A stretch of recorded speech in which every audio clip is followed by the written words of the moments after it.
জনাইছোঁ মই বেয়া সময়ত সদায় মোবাইলটো বাজেই মানে মই এটা জাননী বুলি ধৰি লওঁতে বেছিকৈ নকবি সেইকাৰণে আগতে ৱাৰ্ণিং আগতে দি দিছে আপোনালোক সকলোকে মোক ইয়াৰপৰা আদৰণি জনাইছোঁ বিশেষকৈ ডক্টৰ অমৰজ্যোতি চৌধুৰী আৰু বাইদেউ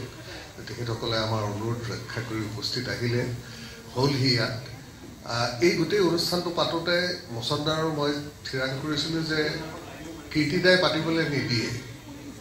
কৈ থৈ দিলে পাতিব নালাগে বোলো কীৰ্তিদাই সেইটো আমাৰ কথা আপুনি বিচাৰে নিবিচাৰে বেলেগ কথা আমাৰ এটা দায়িত্ব আছে যে আপুনি অতদিনে গান লিখি আছে আৰু আটাইতকৈ ডাঙৰ কথা যে আপুনি এটা যুগসূত্ৰ হৈ আছে কেইজনমান প্ৰসিদ্ধ গীতিকাৰ সময়ৰ 50 আৰু 60 দশকৰ গীতিকাৰৰ পৰা 70 80 90 দশক নাইবা 2000লৈকে এতিয়ালৈকে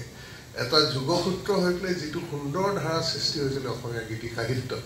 সেই ধাৰাবাহিকতাটো ৰক্ষা কৰা উৎকৰ্ষ শেষৰজন গীতিকাৰ হিচাপে আমি ক'ব লাগিব কীৰ্তিদাক সেইকাৰণে আজিৰ উপলক্ষটো আমাৰ খুবেই প্ৰয়োজন আছিল যে তেখেতক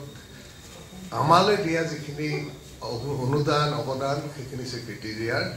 আৰু বৰ ভাল পাইছোঁ যে আপোনালোক সকলোৱে আহি পেলাই অন্তৰৰ পৰা কীৰ্তিদালৈ থকা মৰম উজাৰি দিছে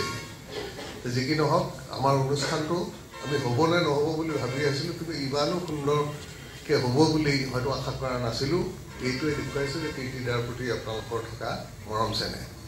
কীৰ্তিদাক সদায় কওঁ আপুনি গোলাঘটীয়া হ'লেও দেহা কিন্তু গোলাঘটীয়া হোৱাগৈ নাই এতিয়াও এনেদৰে গীত লিখা কৰি থাকক বহুখিনি কাম আমাৰ আছে এতিয়া সন্দিক্ষণটো এনেকুৱা যে গুৰিয়াল এজন আমাৰ দৰকাৰ হৈছে যিজনে অসমীয়া গীতি সাহিত্য ধৰি ৰাখিব অন্ততঃ যে পোন বাটেৰে যোৱা নাই এই লগিডাল ধৰি লৈ পেলাই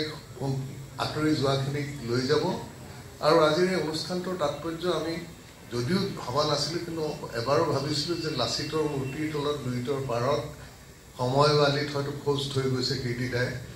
সময় সেইখিনি উটুৱাই লৈ যাব কিন্তু তথাপিও এটা ধূলিকণা তাৰ থাকি যাব আৰু আজিৰ এই অনুষ্ঠানটোত আমি ভাবিছোঁ যে আমি যি অকণমান সকলোৱে মিলি লৈ পেলাই কীৰ্তিদালৈ মৰম চেনেহ শ্ৰদ্ধা জনাইছোঁ তাৰ ধূলিকণা এটা কাললৈ থাকি যাব আৰু সেইখিনি আপোনালোক অংশীদাৰ হ'ব পাৰিলে সেইটো এটা আপোনালোকৰ সৌভাগ্য বুলি